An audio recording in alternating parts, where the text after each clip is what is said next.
Hey guys, it's me, Junie. Long time no see. I was in the process of filming a video that I'm very excited for, although some things happened today that made me want to make a different video instead. Just real quick, a quick reflection on some of the events of the day.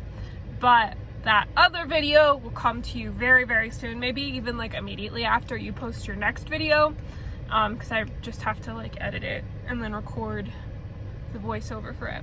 But I'm very excited about that video. I think it's going to be very cool. But anyways, so today was an interesting day. It's finals week for me, as you may know, and I haven't really had a lot of intense finals. I had my physics final on Monday, and then tomorrow I have my biochem final, which I have not studied for at all, so that's going to be interesting. That's what I'm doing tonight, in case you're wondering. But anyways, today I had a final for my honors Science, Ethics, and Society class. This is a class that has been an interesting experience. It's like no other class I've taken. The professor, her name is Dr. Serrano, and she got her PhD in biophysics and neuroscience from Stanford. So she's a very smart and intelligent woman. She's very eloquent, and she knows how to give a good class. And this was an amazing class, probably one of the best courses I've ever taken. There was a method to her madness. But anyway, so today we had our final. Now, it was like no other final I've ever experienced. So there was a take-home portion of the final where we got to combine all of our portfolio assignments into one document. So we did 3 portfolios throughout the semester. They were all decently long. Together, all 3 of my portfolios were like 7,500 words. And then we also got to combine a bunch of reflections that we did into one document, and those added up to about 2,500 words. And so when we had those combined documents, we then reflected on our work as it progressed throughout the semester. And that was really rewarding in and of itself, just to reflect upon themes that kept coming up throughout the course for me, and I really learned about my own perspectives that I have, and I was able to flesh those out. And she even did a fun exercise where we got to create a word cloud of words that we used commonly in our reflection assignments. I'll include that here. It was pretty cool. It was fun to see the themes that popped up for me and how they matched with the themes of the class. Again, science, ethics, and society. You can easily see how all of those words are related to those 3 themes. So that was very fun. Now, today we had the in-portion version of the final, and I don't know what to expect. She didn't tell us much about what to expect, but she said it would be fun and pretty relaxed. And I'm very glad I went. She told us, it's only 50 points of your grade. You really don't have to come. But almost everybody showed up, which was really awesome. So we got there. We waited for her. The class was kind of chatting. The kid who sits in front of me, who I'm like becoming kind of buds with, Simon Driver, a king, he waved at me, and I was like, oh my goodness, this is so great. This is what I've been waiting for. Anyway, so then she got to class and she said, okay, so I'm going to do a big picture review of what we went over this semester. And so she did a very good job at like going over these are the basics that we hit. The facts of the class are important, but I'm also hoping that you guys took something more from than just the facts of the class, kind of bigger picture stuff and how to think about ethics. And I think I definitely took that away. I know some of the facts that we learned. I remember some of them, but not all of them. But I have a better understanding of ethics in science and the things I should look out for in my career as a scientist, to ensure that science is being ethical, because I think that's very important, because the only way for society to trust scientists is if they act ethically, so there's a lot riding on the line. Anyways, after that, she gave us back the scores for our debates that we had last week. They were on different case studies. It was very fun. So we got to calculate our scores, and then we had a big reveal. So there were 4 teams, and my team went up against another team, happened to be Simon Driver's team, the cool kid who sits in front of me. And so we got a big reveal of who won. I beat Simon's team by 1.27 points or something out of 560 points. So we essentially tied, but I won. So that was really cool, and that was just a fun little thing. And then at the end, she said, I'm sure you guys remember, but I told you that I would have a little award for you at the end of this class, and I told you it wasn't going to be something like edible, like cupcakes or anything like that, but I do have an award for you. I had no idea what it would be. I was like, huh. But then she went to the back. I don't know how she carried these in. I did not see her carry these in. I don't know. She must have had them stored in her purse or something. But she had a big stack. That's a tiny stack because you can't see my arms. A big stack of notebooks. Here's the notebook that I got. She said they're moleskin notebooks, which is nice because they have a little like band on them that keeps them closed. She had different colors. 3 of them had like little dots, and then the rest had just, you know, like regular lines on the page. And so she had a big stack of notebooks, and she was like, you guys did a lot of writing for me throughout the semester, so I got you these notebooks. And then she further explained that she got us these notebooks so that our voices could be heard, and the most important person to hear our voices are ourselves.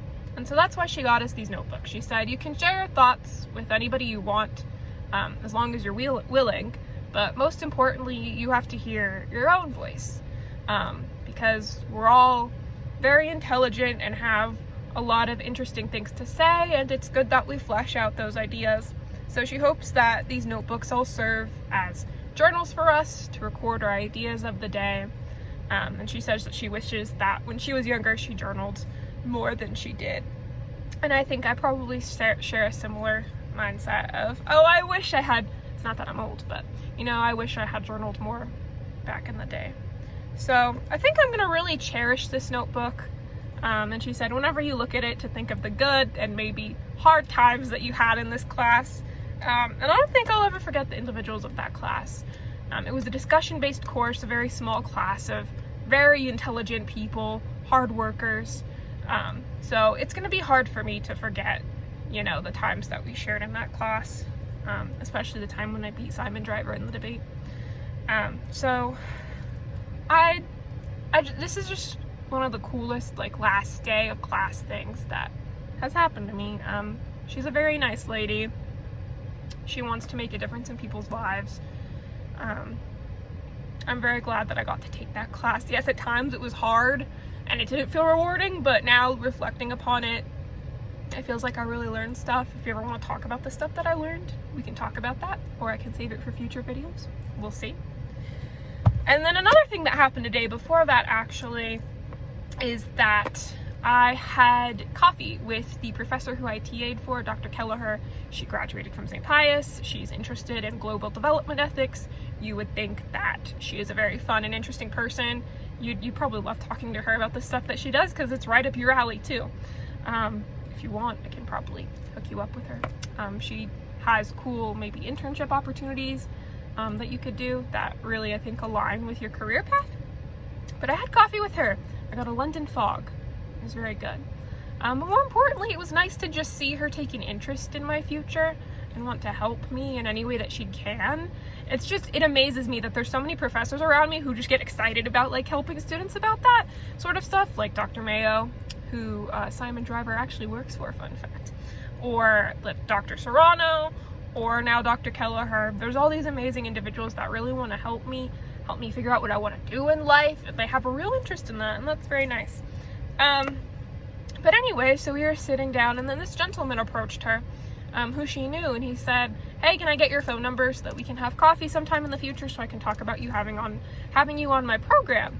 And she later told me that he does local radio, and he does this talk show where he just brings different people on to talk about something. It's called something like Let's Talk About It.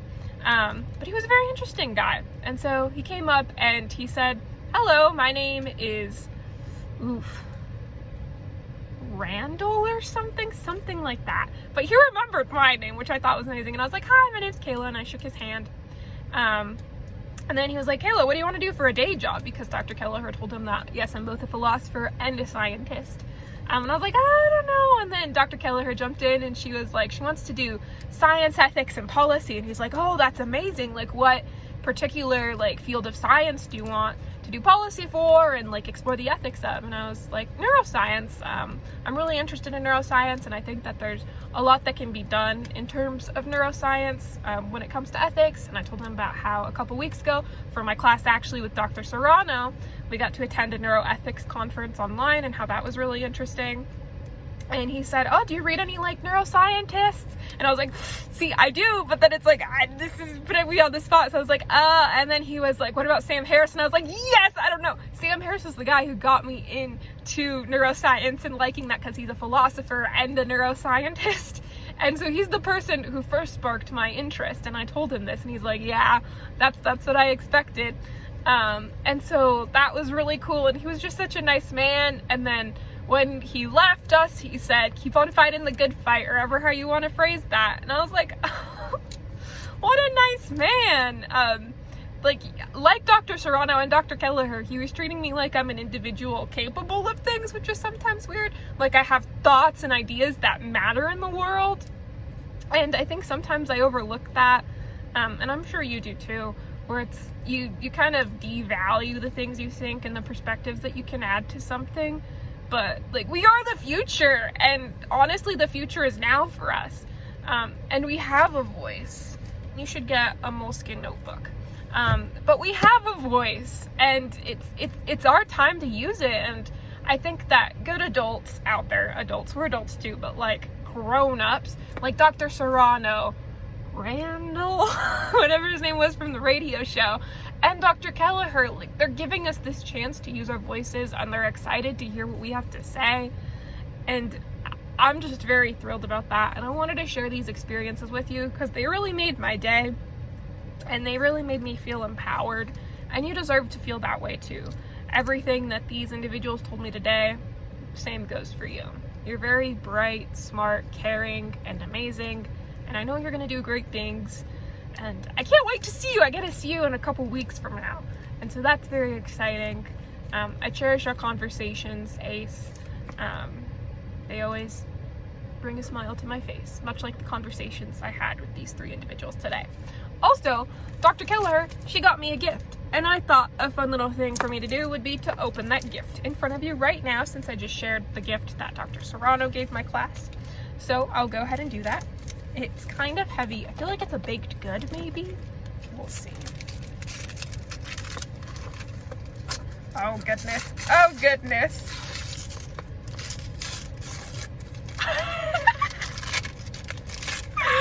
We're gonna have to play this. It's not a baked good. It's a card game. It's a trolley game. Oh, my goodness. That's funny, and we're gonna have to play this. A party game of moral dilemmas and trolley murder. One player is the conductor and must choose to send an out-of-control trolley down one of 2 tracks, crushing everyone in its path. Everyone else splits into 2 teams and tries to convince the conductor to spare everyone on their track and kill everyone on the other track. It's murderous fun for the whole family. This is funny because we did trolley problems in class. I did say I kind of hate them because it's just so frustrating, but like getting to debate them in a game format, that's fun. That is so sweet of her. I'm gonna have to thank her for that.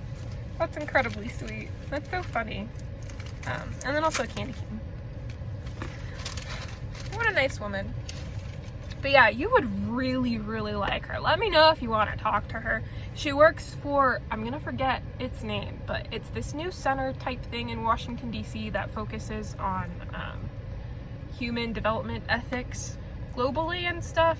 And so if you're interested in that, let me know. I'm also going to be taking a class with her next semester about global development ethics, so I'll probably have some interesting videos about that and some cool articles and videos that I can share with you. But in the meantime, I love you, Ace. You're amazing. Sorry this video took so long to get up. Sorry it's also kind of a long video, but you're amazing. I look forward to seeing your video, and after that I will have my video up real quick. No waiting. It's probably just going to be me hitting upload immediately after I watch yours. And that video also relates more back to the video you made previously. But in the meantime, I already said that. Bye, and I will see you in real life in a couple weeks.